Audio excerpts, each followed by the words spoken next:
শিক্ষা সচিবের সঙ্গে বৈঠকেও কাটেনি জট, আন্দোলন জারি চাকরিহারাদের। আজ বিকাশ ভবনে স্মারকলিপি দেবেন শিক্ষক শিক্ষিকারা, মুখ্যমন্ত্রীর কাছেও চিঠি দেবেন আন্দোলনকারীরা। শিক্ষা সচিবের সঙ্গে বৈঠকেও কাটেনি জট, আন্দোলন জারি চাকরিহারাদের। আজ বিকাশ ভবনে স্মারকলিপি দেবেন শিক্ষক শিক্ষিকা, মুখ্যমন্ত্রীর কাছেও চিঠি আন্দোলনকারীদের। আগে ব্রাত্য বসুকে ইমেল মারফত চিঠি দেওয়া হয়েছিল, সেখানে উত্তর না পাওয়ায় পরবর্তী ক্ষেত্রে হাতে লেখা চিঠি, সেখানে উত্তর না পাওয়ায় পরবর্তী ক্ষেত্রে ব্রাত্য বসুর বাড়ির সামনে বসে বিক্ষোভ এবং তারপর শিক্ষা সচিবের সঙ্গে বৈঠক। কিন্তু সেই সমস্ত বৈঠকও কিন্তু কাটল না জট। পরবর্তী ক্ষেত্রে মুখ্যমন্ত্রী মমতা বন্দ্যোপাধ্যায়কে চিঠি আন্দোলনকারীদের, এবং যেটা জানানো হচ্ছে যে শিক্ষক শিক্ষকের স্মারকলিপি দেবেন বিকাশ ভবনে আজ। সুস্মিত মজুমদার সরাসরি রয়েছেন এই মুহূর্তে আমাদের সঙ্গে। সুস্মিত, আন্দোলন স্থল পরিবর্তন হলো, শিক্ষা সচিবের সঙ্গে বৈঠক হলো, কিন্তু কোনো কিছুতেই জট কাটছে না চাকরিহারাদের। সবকিছু মিলিয়ে এই মুহূর্তে মুখ্যমন্ত্রীকে চিঠি লিখছেন, মুখ্যমন্ত্রীকে লেখা চিঠিতে কি কি উল্লেখ থাকবে বিষয়ে কি জানিয়েছেন চাকরিহারারা?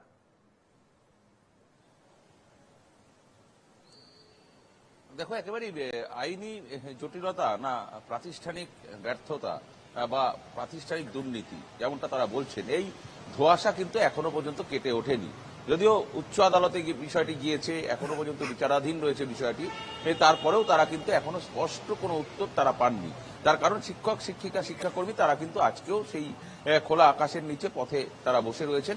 যদিও তাদের একটি নির্দিষ্ট জায়গা করে দিয়েছে, কিন্তু সেই জায়গা এখনো যথেষ্ট নয়। তার কারণ সেখানে এখনো পর্যন্ত ইলেকট্রিসিটি দেওয়া হয়নি। যদিও যে শৌচাগার বা বায়ো শৌচাগার সেটা করে দেওয়া হয়েছে, তাতেও কিন্তু যথেষ্ট নয়। তার কারণ 200 জন করে থাকতে বলা হয়েছে, সেখানে মাত্র 4টে শৌচাগার করা হয়েছে, মহিলাদের জন্য 2টো এবং পুরুষদের জন্য 2টো। এবং যে অ্যাকোমোডেশন করে দেওয়া হয়েছে সেই অ্যাকোমোডেশনের আশেপাশে জঙ্গল রয়েছে, কোনো রকম ভাবে কিন্তু একদম নিশ্চয়তার অনিশ্চয়তার মধ্যে রয়েছে। তারই মাঝে কিন্তু এখনো পর্যন্ত তারা স্বস্তির কোনো খবর তারা পাননি। সেই কারণে আজকে শিক্ষা সচিব তারা শিক্ষামন্ত্রীর সঙ্গে তারা দেখা করতে চান আবারও, এবং সরাসরি মুখ্যমন্ত্রীকেও কিন্তু তারা চিঠি দেবেন এমনটাই কিন্তু জানিয়েছেন। বেলার দিকে তারা কিন্তু আবারও এই প্রক্রিয়া করবেন। আমাদের সঙ্গে রয়েছেন মাস্টারমশাই, আমি একটু কথা বলার চেষ্টা করবো।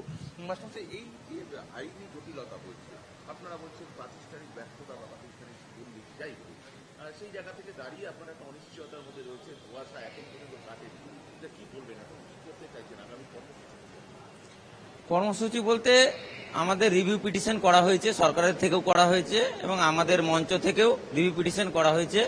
আমরা সরকার এতদিন থেকে সেই রিভিউ পিটিশন অ্যাকসেপ্ট করাতে পারেনি, তার জন্যই আমাদের আরো হতাশা বাড়ছে যে নোটিফিকেশন 31শে মের মধ্যে আসতে পারে। এবং আমরা প্রথমেই আমাদের মঞ্চ তরফ থেকে বলা হয়েছে যে আমরা কোনো মতে আর সেই পরীক্ষা চাকরির জন্য পরীক্ষা দিতে রাজি নই। আমাদের সেই চাকরি পুনর্বহাল করতে হবে এবং তাতে আইনি পদ্ধতিতে হোক বা সরকার যার জন্য আমাদের চাকরি গেছে তাকেই তার মানে পুনর্বহাল করার জন্য দায়িত্ব নিতে হবে। একেবারে সুমিত, তারা চাইছেন না নতুন করে কোনো পরীক্ষা দেওয়ার কথা, তার কারণ যে প্রাতিষ্ঠানিক ব্যর্থতা বা প্রাতিষ্ঠানিক দুর্নীতি যেমনটা তারা বলছেন, সেই কারণে দাঁড়িয়ে তারা কেন ভুক্তভোগী হবেন প্রাতিষ্ঠানিক সমস্যার কারণে? যেহেতু তারা পরীক্ষা দিয়ে তারা নিজের যোগ্যতায় তারা চাকরি পেয়েছেন, নতুন করে তারা আর কোনো পরীক্ষায় বসতে চাইছেন না। আর তারা চাইছেন তারা পুনর্বহাল থাকতে, তারা যেমন অবস্থায় ছিলেন, যে নির্দিষ্ট সময়সীমা সরকার বেঁধে দিয়েছিলেন তার আগে মিরর ইমেজ, অর্থাৎ তাদের যে দাবিগুলো রয়েছে সেই দাবিগুলোর মধ্যে অন্যতম দাবি হচ্ছে মিরর ইমেজ প্রকাশের জন্য। এবং রিভিউ পিটিশন সরকারের পক্ষ থেকে করা হয়েছে, শিক্ষক শিক্ষিকা শিক্ষাকর্মী তাদের পক্ষ থেকেও করা হয়েছে, কিন্তু তারপরেও কিন্তু একটা অনিশ্চয়তা রয়ে গিয়েছে। সেই অনিশ্চয়তা কাটছে না বলেই তারা কিন্তু ফের আজকে আবারও বিকাশ ভবনে তারা শিক্ষা সচিবের সঙ্গে দেখা করতে চাইছেন এবং সেখানে তারা স্মারকলিপি জমা দিয়ে শিক্ষামন্ত্রী এবং মুখ্যমন্ত্রীর কাছে সরাসরি সেই চিঠি পাঠাতে চাইছেন, যাতে মুখ্যমন্ত্রী এই বিষয়টা হস্তক্ষেপ করে। তার কারণ এর আগে তারা রাজ্যপালের দ্বারস্থ হয়েছে, ধন্যবাদ।